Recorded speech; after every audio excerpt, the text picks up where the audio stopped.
새벽빛 묵상 역대하 9장 13절에서 31절. 하나님이 솔로몬에게 주신 부와 영화에 대한 이야기가 계속해서 나옵니다. 해마다 조공으로 들어오는 금만 666달란트입니다. 오늘날로 환산하면 23톤 전후가 되는데요. 엄청난 양 같지만 실제 역사 기록을 보면 유례 없는 것은 아닙니다. 이집트나 아시리아 왕 못지않게 부강해졌다는 뜻입니다. 또 널린 게 은이고 널린 게 백향목입니다.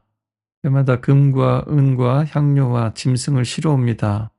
원숭이와 공작새처럼 희귀한 짐승들까지요. 그리고 어제 말씀 전했듯이 암울한 그림자를 들이우는 병거와 마병을 많이 수입합니다. 금으로 큰 방패 200개, 작은 방패 300개, 또 왕의 보좌는 상아로 만들고 금으로 도금을 하고요. 손잡이엔 사자 모양이 있습니다. 금잔, 금그릇, 거룩한 기구들까지 모두 황금으로 장식되었습니다. 이 모든 것은 하나님의 은혜일까요? 왕의 사치일까요?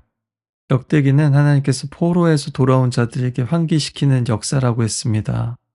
그래서 열왕기에서 보여줬던 솔로몬의 이방 혼인, 우상 숭배, 왕국의 분열, 하나님의 심판에 대한 부분들은 거의 다루지 않습니다. 그래서 선지자 아이야의 예언 정도만 간략히 기록하고 있습니다. 따라서 역대기는 하나님의 은혜 가운데 다시 번영하는 이스라엘을 보여줍니다. 그리고 솔로몬의 죄악까지도 포함한 이스라엘의 모든 죄악들이 심판받았고, 이제는 솔로몬과 이스라엘의 약점과 죄악에도 불구하고 하나님은 여전히 그들을 통해 자신의 뜻을 이루고 계시다는 메시지를 드러내고 있습니다.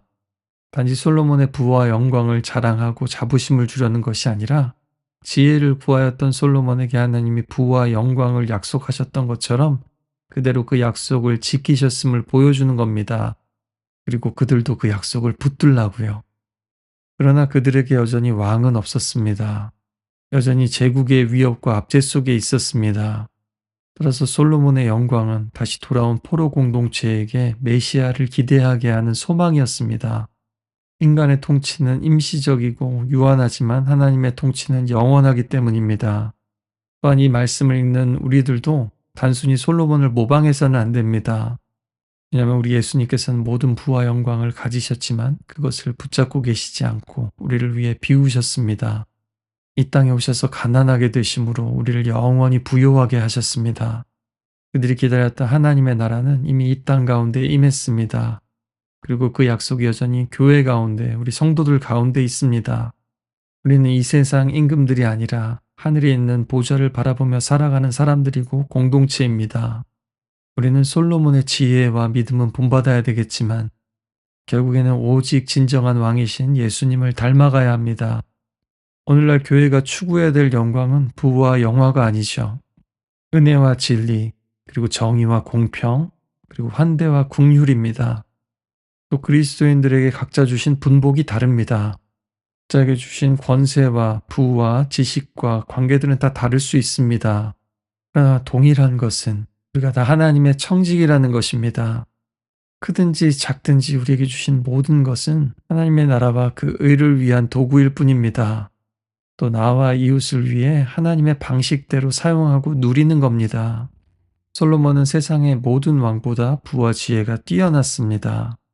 그래서 아라비아의 왕들이나 다른 나라의 사신들도 찾아왔습니다. 선물과 조공을 가지고 그에게 들으려고 배우려고 찾아왔습니다. 그의 영토도 역대급으로 확장되었습니다. 여러분, 찾아가는 전도도 정말 중요합니다. 그러나 그에 못지않게 우리가 정말 그리스도인답게 하나님 안에서 살아가면 가족들도 친구들도 동료들도 어려울 때 찾아오게 됩니다. 우리 안에 그들에게 없는 진정한 지혜와 사랑과 평안이 있기 때문입니다. 그런 은혜가 우리 모두에게 있기를 기도합니다. 솔로몬은 모든 것을 가졌습니다. 부와 명예와 권력과 지혜.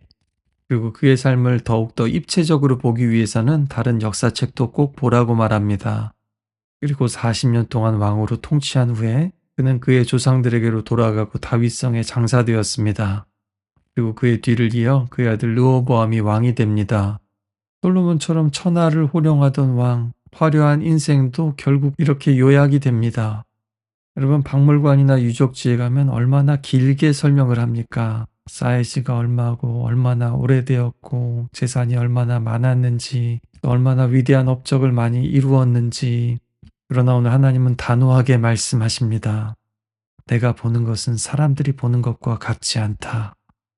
마치 솔로몬이 남긴 것은 성전도 그 금과 은도 말과 병거도 아니고 그의 아들이다라고 말하는 것만 같습니다. 그 아들 로보암은 다윗과도 솔로몬과도 또 달랐습니다. 지혜로운 원로들의 조언을 듣지 않고 결국 나라가 두 쪽이 나죠. 오늘날 우리가 살아가는 세상도 이와 같습니다. 사람들은 성공을 위해 삽니다. 더 많이 벌고 더 오래 살고 더 높이 올라가기 위해서요. 그러나 마지막 순간에 그것들은 다 사라집니다. 인생은 결국 진짜 끝을 향해서 갑니다. 솔로몬의 인생이 이렇게 요약되었다면 여러분의 인생은 어떻게 요약될까요? 세상은 성공과 스펙과 출세를 보겠지만, 돈과 팔로워 수를 보겠지만, 하나님은 하나님 앞에 신실함으로 인생을 평가하십니다. 우리가 애써 노력해서 세운 것들도 결국 다른 사람들이 이어받게 될 겁니다. 집도 직장도 이름도 결국 내 것이 아니죠. 잠시 맡겨진 것뿐입니다. 그러니 진짜 중요한 것은 내가 맡은 동안 그것을 어떻게 사용했느냐입니다. 그리고 이 모든 것들은 죽음 앞에서 드러납니다. 마지막 그 순간에 이르렀을 때 내 손에 쥐고 있던 것은 다 놓아야 하고 또 다 사라질 겁니다. 그러나 하나님 앞에 남긴 흔적, 그리고 내가 낳은 영혼들은 영원히 지워지지 않을 겁니다. 부와 영화는 지나갑니다. 그러나 믿음의 흔적은 남습니다. 그래서 우리 예수님은 그 영광과 함께 십자가의 흔적도 지금도 여전히 가지고 계십니다. 솔로몬의 삶보다 솔로몬의 죽음이 더 큰 지혜를 가르칩니다. 참된 지혜는 오직 그리스도 안에 있습니다.